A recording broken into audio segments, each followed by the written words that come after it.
శ్రీమాత్రే నమః. శ్రీ మాతంగి స్తోత్రం.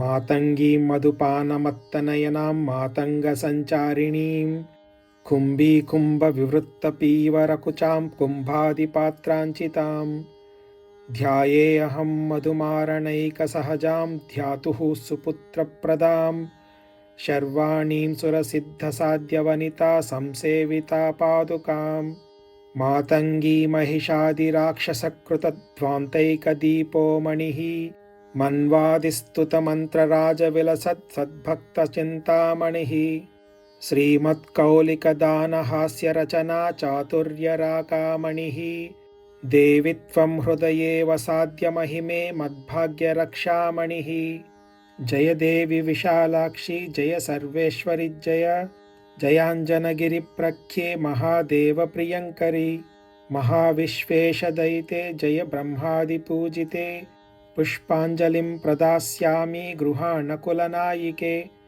जय मातर्महाकृष्णे जय नीलोत्पलप्रभे मनोहारि नमस्तेऽस्तु नमस्तुभ्यं वशङ्करि जय सौभाग्यदे नॄणां लोकमोहिनि ते नमः सर्वैश्वर्यप्रदे पुंसां सर्वविद्याप्रदे नमः सर्वापदां नाशकरीं सर्वदारिद्र्यनाशिनीं नमो मातङ्गतनये नमश्चाण्डालिकामदे नीलाम्बरे नमस्तुभ्यं नीलालकसमन्विते नमस्तुभ्यं महावाणी महालक्ष्मी नमोऽस्तु ते महामातङ्गि पादाब्जं तव नित्यं नमाम्यहम् एतदुक्तं महादेव्या मातङ्ग्याः स्तोत्रमुत्तमं सर्वकामप्रदं नित्यं यः पठेन्मानवोत्तमः विमुक्तः सकलैः पापैः समग्रं पुण्यमश्नुते राजानो दासतां यान्ति नार्यो दासीत्वमाप्नुयुः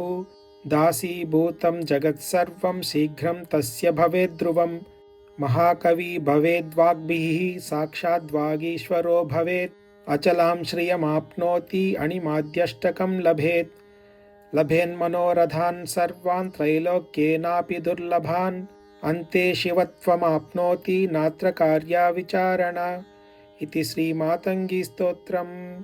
ॐ श्रीमात्रे नमः।